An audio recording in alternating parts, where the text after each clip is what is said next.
Hey everyone, I'm Trevor, and today we are at Disneyland to share with you everything you need to know about using Genie Plus at Disneyland. So let's get going. We are currently rope dropping Space Mountain and literally walked straight into the loading room. We didn't even stop outside. So please, please, please do not use your lightning lane for first thing in the morning at 8 a.m. It will be a major waste, because you would have just linked right up with the standby line. You'd have better off hopping in standby this early in the morning and booking your first lightning lane for 9 o'clock. 9:01 a.m. and we're coming here to do our first lightning lane. It says that the standby is only 25 minutes, so I'm not sure how valuable the lightning lane is going to be here, even at 9 a.m. Usually this ride is a 45-minute wait. In fact, it was 40, 5 minutes ago. At most, I feel like we saved, 5 minutes. There weren't that many people in the standby line, so at least, up until the meetup point. Before we lost reception in here at Indiana Jones, I quickly grabbed Smuggler's Run for $9.50. It's $9.05, so that's 45 minutes out. It was the furthest one out at the moment, and usually I would recommend against that, but that one's disappearing the fastest, and it's still within 45 minutes, so I figured that was good. We want to go get a snack, so after this ride, we're going to get a snack, and then it'll be pretty close, honestly, pretty close to getting Smugglers by the time we're done with that. It's already broken?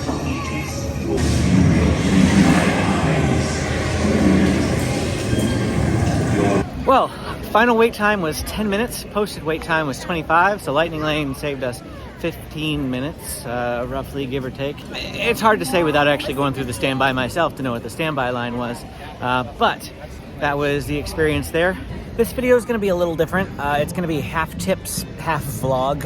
We're going to be using Genie Plus today, but also I'm going to be kind of sitting in obscure places that aren't in the way of crowds to talk about things. And first off, I want to start off by saying that Genie Plus requires the Disneyland app. So if you do not have the Disneyland app, you need to download it and familiarize yourself with a feature called the tip board. The tip board is going to be where you scroll through, you pick your selections, you can see standby times and lightning lane times. You'll be able to pin selections to the top. You need to just get familiar with using that. If you do have the Disneyland app, make sure it is updated. Download the latest update, because if you don't have the latest update, Genie Plus will not function properly. Next, let's talk about buying Genie Plus. So this is a little bit different from Walt Disney World. At Walt Disney World, you would be able to purchase it at midnight and make your first selection at 7 a.m. before the park even opens. Not so at Disneyland. At Disneyland, you can pre-purchase it when you purchase your tickets, and I recommend you do so if you plan on buying Genie Plus for every day during your trip. Why? Because it will reduce itself to the base cost of $25 per person per day, regardless of what day you're choosing to come. The price of Genie does fluctuate. I've seen it go all the way up to $30 per person per day. So if you happen to come on a day that it is $30 individually, if you pre-purchased it, you'll save yourself some money. But if you didn't pre-purchase it, you can purchase it here in the park, but you have to wait until you scan in. Regardless of whether you pre-purchase it or not, you cannot make your first selection until you scan in to the park. So in order to get the most out of it, you really do have to show up at rope drop. You can make your first selection after you've scanned in, not while you're standing outside the gates. You literally have to scan your ticket into the park. You make the purchase of Genie Plus here in the park on the Disneyland app. It's actually just on the home screen, very obvious. Just click that you want to purchase Genie Plus, pay for it, and you're good to go. Next, you should know what attractions are available on Genie Plus, both in Disneyland and in Disney California Adventure. There are both thrill rides and rides that have no height requirement that are safe for the whole family. Beside me is going to be a list of all those rides going through. It's going to be hard for me to speak them all here on camera, but you can take a look at those. Like I said, there are attractions like It's a Small World that everybody can ride, and then there are going to be rides like the Incredicoaster, which has a 48-inch height requirement, which is the highest in the entire Disneyland resort over at Disney California Adventure. Right now we're walking to our next lightning lane attraction, which is Millennium Falcon Smuggler's Run. So we rode, 3 rides, Space Mountain, Pirates, Big Thunder, all without Lightning Lane earlier. So what I did is I booked my first Lightning Lane for 9 a.m. with Indiana Jones because after 9 a.m. is really when you start to get a little bit busier around here. And it's still early enough to avoid the 2-hour rule. What is the 2-hour rule? Well, you can make a new Lightning Lane selection, and when one of two things happens, when either you scan in for your previous Lightning Lane or 2 hours elapses, whichever happens first. And so we like to avoid the 2-hour rule in order to get the most out of our time here at Disneyland. We'll talk more about some uses of the 2-hour rule a little bit later on in something called stacking. If you're familiar with that term, you've heard of people say it, but you don't know what it means. We'll talk a little bit more about stacking later on in the video because we intend to do that. For right now, my goal is to, now that it's after 9 a.m., not initiate the 2-hour rule as best as possible and pick attractions that are going to be available within the next 30 to 45 minutes ideally. Maybe an hour, but the sooner the better as far as I'm concerned. Sorry, Big Thunder. Unless the standby wait for the attraction is only 5 minutes at the time of the Lightning Lane, it's not worth doing a Lightning Lane right that minute. You might as well just stand by it, and then you can use the Lightning Lane later. Here we go, Millennium Falcon, and I have my Millennium Falcon Magic Band. While we're walking through the queue, we are grabbing fast passes for the next attraction, not wasting any time. And I took a look at them. Big Thunder, we've already ridden it. It's, at 11 a.m., which is kind of getting far out there. Indiana Jones looked like it was already after like 2 o'clock, so glad we did that earlier when we did. We decided to go with Matterhorn. It's a 30-minute standby wait. We'll probably get a little bit later before we get there. It's 45 minutes out, so we're not engaging the 2-hour rule. I'd like a little closer, but it's okay. Recognize a few of you. You've flown for me before. I can't believe you made it back. It's good you made it back. Good for you. Gunners, you clear the path. Pilots, line up behind the train. And engineers, you harpoon that precious cargo. We just got off Millennium Falcon Smuggler's run, and I was checking wait times around the park because we're also doing a rope drop video right now.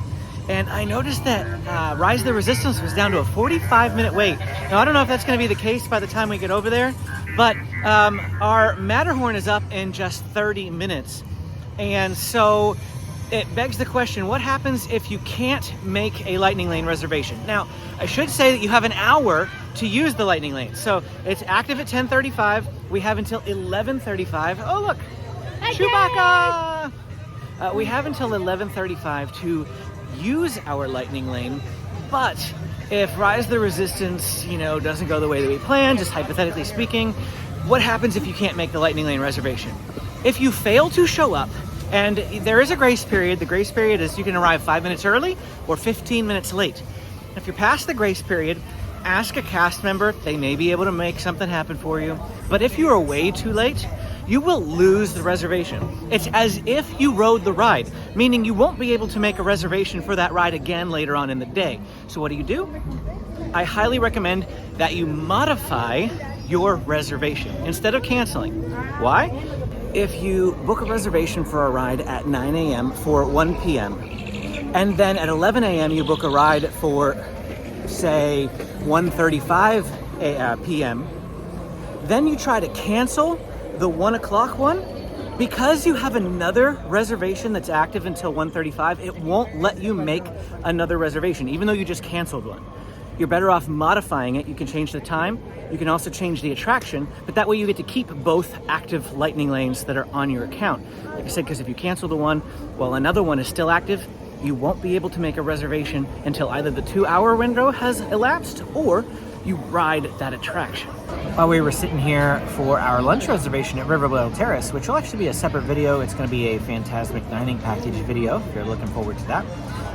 But I booked a reservation for Buzz Lightyear. So there are a couple of choices that I had. I decided to go with Buzz Lightyear because it was available at 12:20. It's 11:50, so it's a half an hour from now.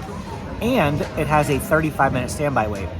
Whereas Haunted Mansion, I would have had to wait like an hour instead of 30 minutes in order to be able to use that reservation, and it's only a 25-minute wait. So I decided to go with the earlier reservation with the longer standby line because I feel like I'll be skipping more that way. It's 12:15 and we can use our lightning lane at 12:20. I love to see a line for Buzz. Makes me feel good about using my lightning lane. Even though we booked our Matterhorn reservation first, I'm gonna use Buzz first because then it'll free it up for me to make another reservation right now, and then we can still hit Matterhorn before 1. Astro Blasters. My score is 496,000. Amy's like, don't show my score. I forgot to book our lightning lane attraction while we were in line for Buzz. So I did it just right now as soon as we got out of the attraction. I ended up grabbing one for Star Tours, which is available immediately. And the ride has a 25-minute wait. We have to go do Matterhorn first because we're getting close to running out of the time to go back to that. But then afterwards, we'll go do Star Tours and see what else we can get after that. Posted wait time for Matterhorn is 45 minutes. 45 minutes. Oh, well, that was our total wait on Matterhorn.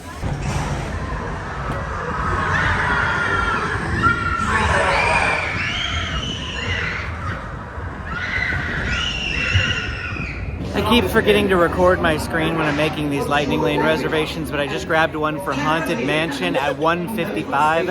It is approximately 1:10 right now, so that's 45 minutes from now, and it's a 50-minute wait, so I feel like that's a pretty decent deal.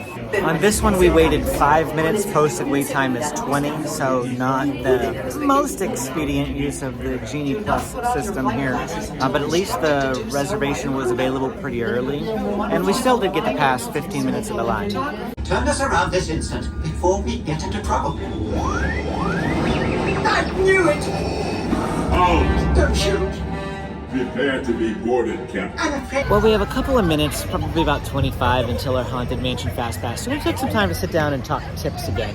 Direct, thoughtful tips. I think I mentioned this earlier, but just in case I didn't, the first thing that you should be booking is the most popular attraction, because it's going to disappear the quickest. I will say this, this isn't Walt Disney World, and things don't disappear that fast. Yeah, Disney World, they disappear, like, Slinky Dog disappears for the whole day in, like, what, an hour or something? Like that. That doesn't happen here. There are still reservations available for Indiana Jones. I think the last time I looked, it was like around 6 o'clock in the evening. As far as individual lightning lanes, I had seen online and researched it where it said to purchase them early. And yes, conventional wisdom is to purchase them early, especially if you're coming during like spring break or in a busy time, because those will disappear very fast. Today, they're not disappearing very fast. In fact, if you would have purchased it early, you would have been going at like 8:30 a.m. and then You wouldn't really be bypassing. Well, you'd still be bypassing. you'd be bypassing some. But while we're talking about individual lightning lanes, another tip with those is that you can only purchase 2 in total for the whole day. Now there's 3 right now on the resort. There used to be 4, but Web Slingers has moved to standard Genie Plus. So that means Radiator Springs Racers, Rise of the Resistance, and Mickey and Minnie's Runaway Railway are your 3. And you can only book 2 of those in a single day. It's also a great idea to rope drop your favorite rides. We did that this morning. We rope dropped Space Mountain and Big Thunder Mountain Railroad. And here's also why we did that. Because we didn't use our lightning lanes for those rides yet, we get to ride those rides again later using the lightning lanes. So we did that so we could ride Space and Big Thunder Mountain twice today. When you're making lightning lane selections and you're on the tip board, pin the preferred attractions to the top, but don't pin too many. Don't go through and pin like 6 of them. Pin just 1 or 2 of the ones you really want. The reason for this is you can keep a better eye on them as you are, checking the tip board, getting ready to make a selection. Those ones will be right at the top. They list them alphabetically. So unfortunately, if you really, really want to keep an eye on Millennium Falcon, but you've pinned Big Thunder, Buzz, It's a Small World, Haunted Mansion, you're gonna have to keep scrolling down that list to find Millennium because it's M. So if Millennium Falcon and Space Mountain are your 2 preferreds you want to keep an eye on, only pin those 2. That'll help your tip board to remain less cluttered, and then you can update those selections a little bit later on. Let's spend a little bit more time talking about the 2-hour rule again. The dreaded 2-hour rule. 2-hour I rule. hate triggering the 2-hour rule. Some people like it. I mean, they would rather, have all their Genie Plus attractions after 4 p.m. and just, spend the entire morning from 8 to 10, 10 to 12, 12 to 2, 2 to 4, stacking them all in the evening. And I don't know. I would much rather be riding rides, and here's why, okay? So this is the theory. So if I book a ride at 9 a.m. for 1 p.m. in the afternoon, I can't book another one until 11. Meanwhile, I could have booked one at 9:05, ridden it, gotten off at 9:15, booked another one for 9:20, 9:25, ridden it, gotten off, ridden another one at 9:45 or 9:50. I could have had 3 attractions done in 1 hour, and they're still waiting to go to the first one. Make sure you take full advantage of the 5 minutes early that you can get in. It's $149 right now. Our Haunted Mansion Genie Plus is for $155. So we're here at $150. We're going to go scan in. Then I can pick another Lightning Lane right away. So take full advantage of those extra 5 minutes. If you do engage the 2-hour rule, this is something that I encountered earlier. Make sure you set an alarm for when you're supposed to book it, because I realized 10 minutes had been past the time and I was like, oh, I forgot. so set an alarm, remind yourself when it's time to make another reservation. Pretty congested over here by Haunted Mansion. Just gotta cross the pathway. Oh, the Lightning Lane's down this way, so we gotta go down this way anyway. It said the standby wait was 30 minutes. When I booked the reservation, it said 55. So it's gone down a little bit, but the line does still seem to be pretty long. So I'm happy to skip it for sure. In a little bit here, we have to go to our hotel that we booked for the day. So we have to go pick up our car from the parking garage, go over to the hotel. So we decided that we're gonna book our next reservation over at DCA, but for after we get back into the park. So I was looking for something far out. Toy Story Midway Mania said 5:10, but when I booked it, it switched to 4:25. And that's something to be mindful when you click on things. You may not always get the one that you wanted. In this instance, I got one a lot earlier than I had thought, but we should be back in by then, no problem.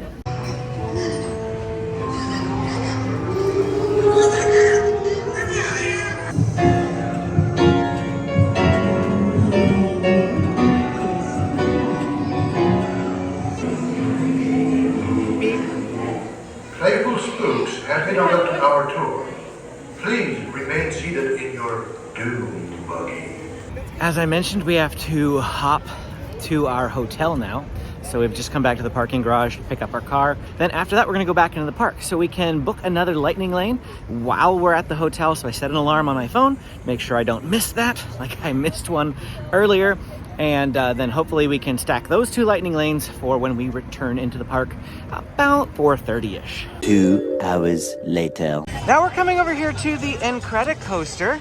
It is insanely crowded here right now. Like, Disneyland was nothing compared to this. Usually Disneyland is the more crowded park, but I don't know what's going on here today. DCA is just packed. While we were walking in from the hotel, I grabbed a Lightning Lane for Incredicoaster. It was available in 15 minutes. And then we have a Lightning Lane for Toy Story that we stacked for $425. But as soon as I scan into Incredicoaster, I can grab yet another Lightning Lane. A little bit of a line for Genie Plus. This might be the first ride that we've encountered a bit of a line for Genie Plus. And here we go, walking into row number 10. It's only been 5 minutes. Yeah, 5 minutes. We skipped 40 minutes of the line. Pretty good. Must say so myself. Amy stuck her tongue out. It's Frozone! Next, we're coming over to Toy Story Midway Mania, which is a 55-minute standby wait. And the Lightning Lane is pretty long as well. Time to see how we did. I've done way better before, but I at least beat Amy. Yeah, there we go. Best in vehicle. Best this hour and best today are actually a score that I've gotten before around that number. I'm actually pretty impressed that that's the high score for today. I grabbed a snack, which we'll open up and get into in a little bit. Just a word of warning, all ice cream that you can buy from the ice cream carts is in dry ice. Unlike Disney World, that's handed to you practically melting in your hand. This one, if you try to bite into it, you will probably break some teeth. So you have to let it thaw for like 10 minutes after you buy it. That was free advice right there. Absolutely nothing to do with Genie Plus. We booked for Monsters Inc. While we were in line for Toy Story. I did something that Molly from Mammoth Club calls fiddle faddling.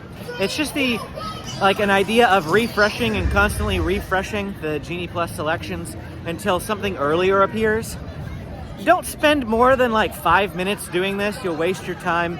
Your face will be stuck in your phone. But it really can get you some earlier selections. Now, it only netted me 20 minutes earlier, but I'll take the 20 minutes. It was originally $6.10. I got it for $5.50. I'm happy with that. At least it kept it under an hour instead of being nearly an hour and a half between selections. I would have liked something a little bit closer, but here at Disneyland, people don't relinquish Genie Plus as much as they do at Walt Disney World. That works a lot better at Walt Disney World. There are so many people using it, so many people changing their plans, that essentially there's always new things appearing, and you just have to be real quick when you see it, grab it, that sort of thing. Here at Disneyland, selections are fewer, not as many people using the service, not as many people changing their plans. Keep that in mind. But it does work. It does work. I managed to save 20 minutes, so it works for me. Now, if you saw our previous Genie Plus video from back in August, this one is definitely different. That one, we were trying to get every single Genie Plus attraction done in a single day in both parks. So it was a challenge to really maximize the system, to push it to its limits. We're not doing that today. That's not the goal of today.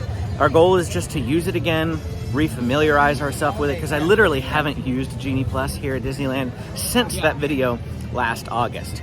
So I wanted to make sure that I could use it again to provide you with the most helpful tips for whenever you come to Disneyland. If you have questions, you can drop them in the comments. I know that this video is a lot. You're probably going to want to watch it several times over. Take some notes. There's a lot of information, and it's going to take a little while to absorb it. We're at Monsters Inc. at the moment, and we got a Buddy Pass. And Buddy Pass is essentially single rider.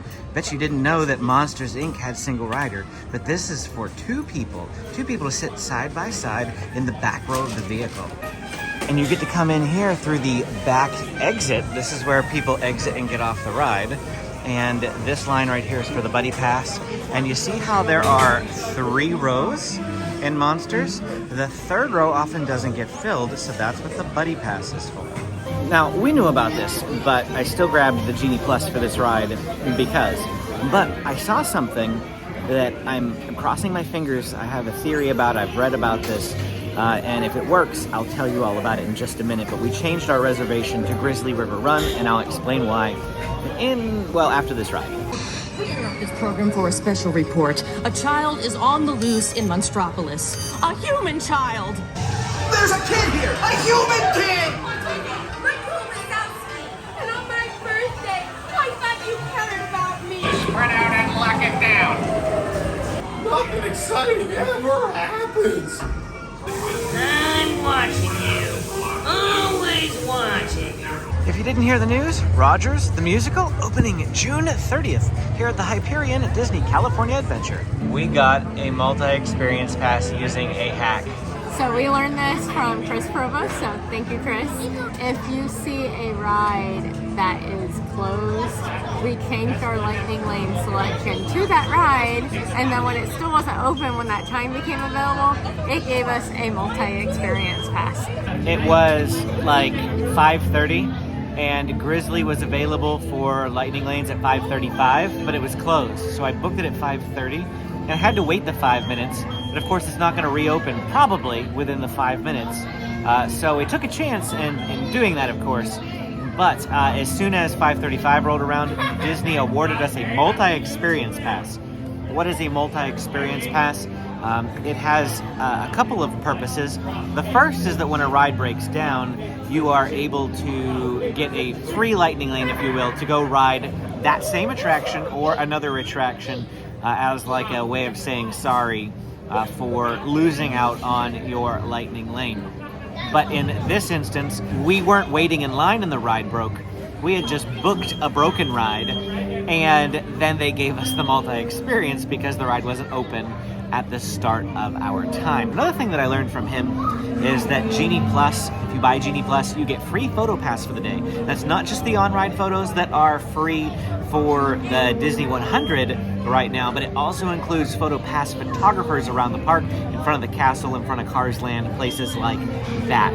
Now, those multi-experience passes, they come with a lot of exclusions, depending on where you get them. If you get a multi-experience pass on Rise the Resistance, the one that they give you is literally going to be like a blank check to anything in the park, because Rise of the Resistance is about as high as it gets. Now, you paid for Rise of the Resistance Fast Pass. You got a multi-experience because it broke down. Why would you want to go use it then on It's a Small World? You wouldn't. You'd want to use it on Rise of the Resistance, Mickey's and Minnie's Runaway Railway, or Radiator Springs Racers, another individual Lightning Lane. That's kind of what you'd want to spend it on. So it makes sense then the Grizzly River Run is the one that I, booked that was broken. It's not going to give me Rise because that's an inferior ride. It's not going to give me Mickey and Minnie's. It's not going to give me Radiators. In fact, it's not going to give me Web Slingers or Guardians of the Galaxy, Space Mountain, and a load of other things. So not all multi-experience passes are created equal. You need to check to see what attractions you can use it on. But it's a lot, so now we can take that free Fast Pass, basically. You can also use multi-experience on non-Genie Plus rides. You could take it and you could go to Snow White's.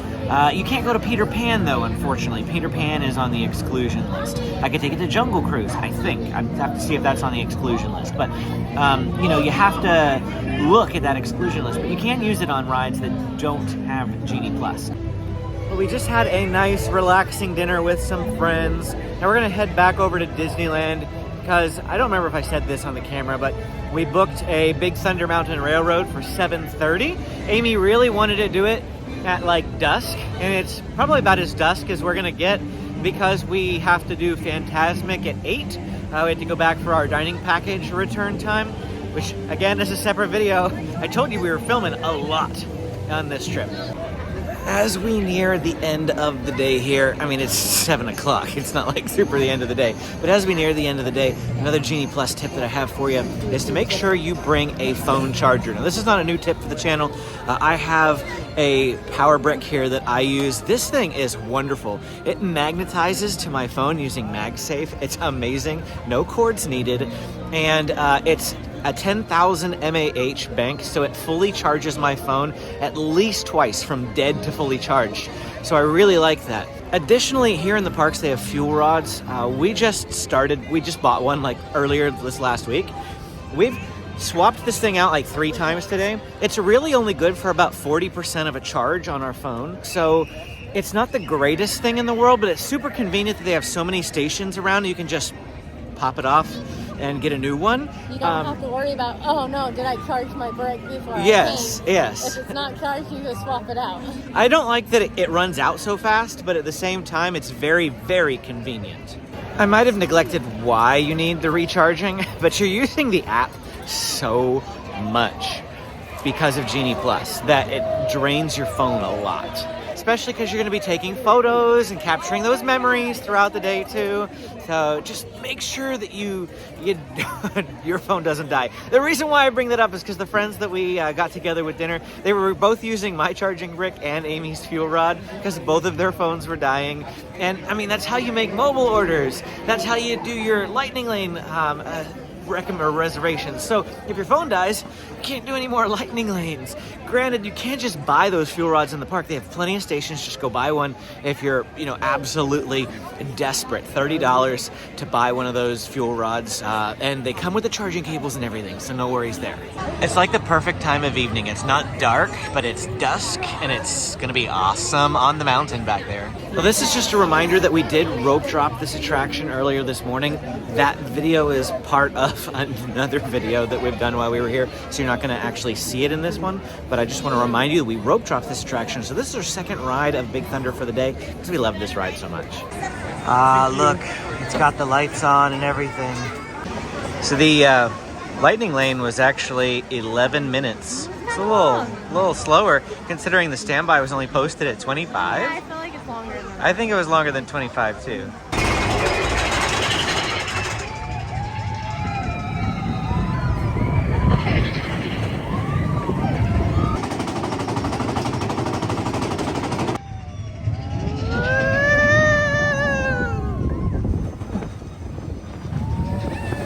While we were in line, I grabbed a lightning lane for Space Mountain at 10:35 or 10:40, something like that. It's pretty late. It was actually 3 hours away past the 2-hour rule. The reason why we're doing that is because we are going to go see Fantasmic tonight, and we have a return time for our dining package of 8 o'clock. And then after that, we really want to go pretty much straight to Toontown to try to ride Mickey and Minnie's Runaway Railway when it reopens at 10 o'clock. So, I don't think we're going to be able to ride anything anyway until 10:30. So that was a decent enough time to grab something. And I don't know how late we're going to stay here today. We can stay till midnight.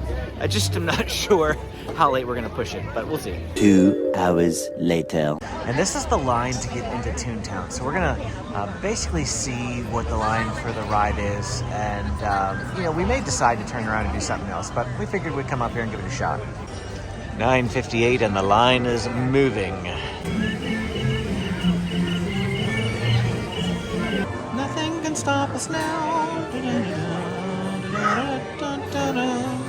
16 minutes and we're about to enter the theater. 25 is exactly what it was posted at 25 and we're about to get on the attraction.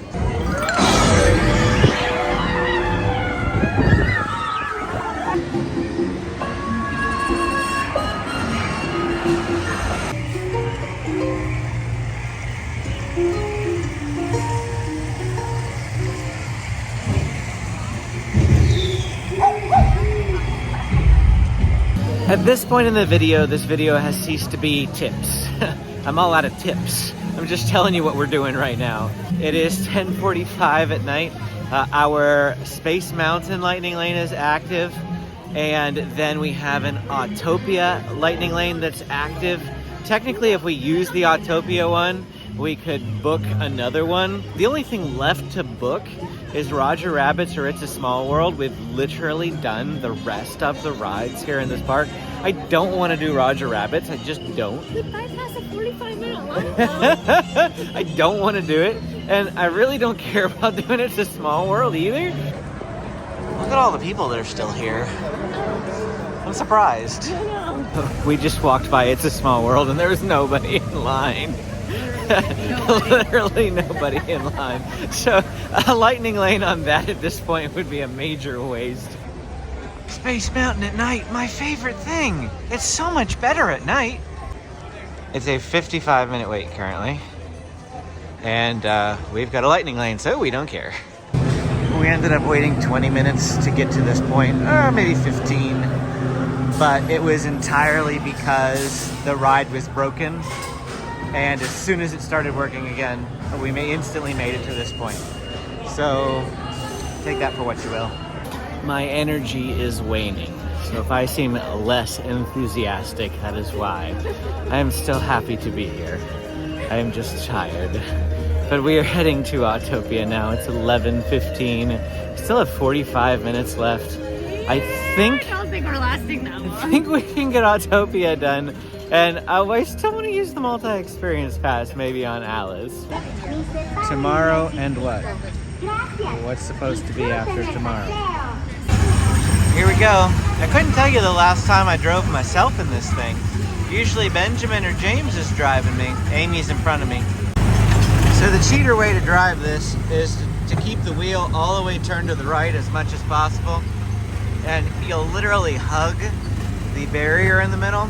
But you'll avoid what Amy's doing, and that's bouncing back and forth a little bit and hitting the walls. Much smoother ride. Well, I was just about to say I'm ready to go back to the room now, but then Amy told me that Big Thunder Mountain Railroad has a 50-minute wait, and we're still hanging on to this multi-experience pass that can let us skip Big Thunder Mountain Railroad's wait. So, that's just a little too enticing. Well, here we go. 50 minutes it says, and we're gonna go do it. Okay, the 50 is bogus. Because that is bogus. Not 50 at all. It's not even 5. It's not even 2. I don't even think it's 1. I think they just want people to go home. I was going to say, that was the fastest, like, 15 bypass minutes, of 50 minutes ever. It's like when Roger Rabbit said 70, but we saw 6 people go into the attraction. 50 seconds. 70 seconds for 70 Roger seconds. Rabbit.